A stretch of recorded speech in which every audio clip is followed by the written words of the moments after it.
Hello friends, income tax के cases की series में आज जो केस हम डिस्कस करेंगे वो डिमोनेटाइजेशन के दौरान हुई असेसमेंट्स को लेकर के है। डिमोनेटाइजेशन का जो पीरियड था असेसमेंट ईयर 17-18, उन असेसमेंट्स में ये पाया गया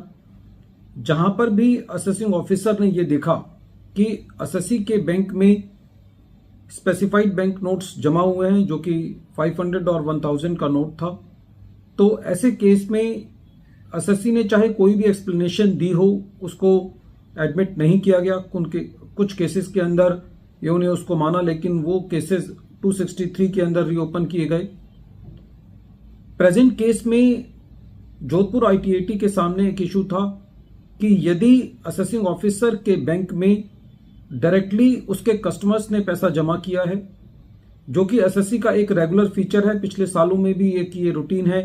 कि एसएससी के कस्टमर्स उसके बैंक में डायरेक्टली पैसा जमा करते हैं, तो क्या ऐसे केस में खाली इस आधार पर एसएससी का एडिशन किया जा सकता है कि वो पैसा एसएससी के कस्टमर्स ने during the demonetisation period SSC के बैंक में डायरेक्टली जमा किया। यही इशू ट्रिब्यूनल ने अपने case Ramesh versus income tax officer के केस में डिसाइड की और ये केस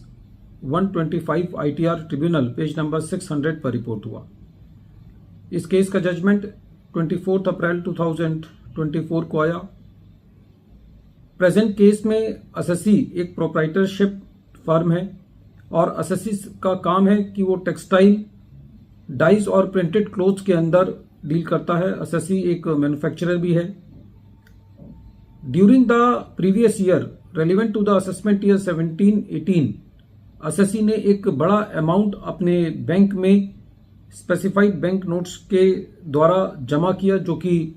जिसमें से काफी मेजर पोर्शन एसएससी के कस्टमर्स ने डायरेक्टली बैंक में जमा किया था। जब असेसमेंट चल रही थी तो एसएससी ने जिन कस्टमर से पैसा जमा हुआ उनका नाम, उनका कंप्लीट एड्रेस, उनका पैन नंबर, उनका आउटस्टैंडिंग बैलेंस, उनके बिल नंबर और डेट्स, ये सारी जानकारी असेसिंग ऑफिसर को दी। लेकिन असेसिंग ऑफिसर कहीं ना कहीं इस मत में था, इस ओपिनियन में था कि क्योंकि during the demonetisation period SSC इस पैसे को रिसीव नहीं कर सकता था, ये बैन था, तो इस चीज को लेकर के असेसिंग ऑफिसर ने एसएससी का एडिशन किया कि एसएससी के पास ये अधिकार नहीं था कि वो डिमोनेटाइजेशन पीरियड में स्पेसिफाइड बैंक नोट्स को रिसीव करे। जब ये मैटर सीआईटी अपील के पास था तो करीबन सीआईटी अपील ने भी एओ के ऑर्डर को अपील रखा और जब ये मैटर ट्रिब्यूनल के पास गया तो ट्रिब्यूनल का सबसे पहले ये कहना था कि सेक्शन 2 सबसेक्शन 1 क्लॉज ए, जो कि specified banking notes cessation and liabilities act 2017 का सेक्शन है, उसके मुताबिक अपॉइंटेड डे जो थी वो 31 दिसंबर 2016 थी। फर्दर ट्रिब्यूनल का यह कहना था कि उस एक्ट के सेक्शन 5 के मुताबिक on and from appointed day जो एसएससी है, ना तो वो स्पेसिफाइड बैंक नोट्स में को रिसीव कर सकता था, ना उनको ट्रांसफर कर सकता था और ना ही होल्ड कर सकता था, लेकिन उस डेट तक वो specified bank notes reserve bank of India और गवर्नमेंट ऑफ इंडिया की लायबिलिटी थे। तो ऐसे केस में यदि एसएससी ने उन स्पेसिफाइड बैंक नोट्स को रिसीव किया है तो कोई as per income tax act उसका कोई वायोलेशन नहीं है। और क्योंकि प्रेजेंट केस में असेसिंग ऑफिसर ने एसएससी की सेल को डिस्प्यूट नहीं किया है, तो ऐसे केस में एसएससी का एडिशन सेक्शन 69A में करना जस्टिफाइड नहीं है। और खासकर ऐसे केस में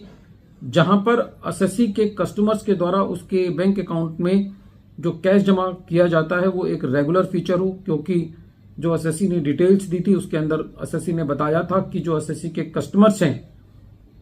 वो एसएससी के बैंक में रेगुलरली डायरेक्टली बैंक में कैश डिपॉजिट करते हैं, जिसको ड्यूरिंग द असेसमेंट प्रोसीडिंग्स कहीं पे भी असेसिंग ऑफिसर ने नेगेट नहीं किया था। तो ऐसे केस में जहां पर ड्यूरिंग द असेसमेंट प्रोसीडिंग जो कैश डिपॉजिट हुआ था उसको एसएससी ने सेल्स में लिया, एसएससी के बुक्स को रिजेक्ट नहीं किए गए, तो ऐसे केस में उस कैश डिपॉजिट का एडिशन सेक्शन 69A में जस्टिफाइड नहीं है। वीडियो के अंत में एक बार फिर मैं केस का नाम रिपीट कर रहा हूं। केस का नाम है Ramesh versus income tax officer, और ये case 125 ITR tribunal page number 600 पर रिपोर्ट हुआ और इस केस का जजमेंट 24 अप्रैल 2024 को आया। Thank you friends.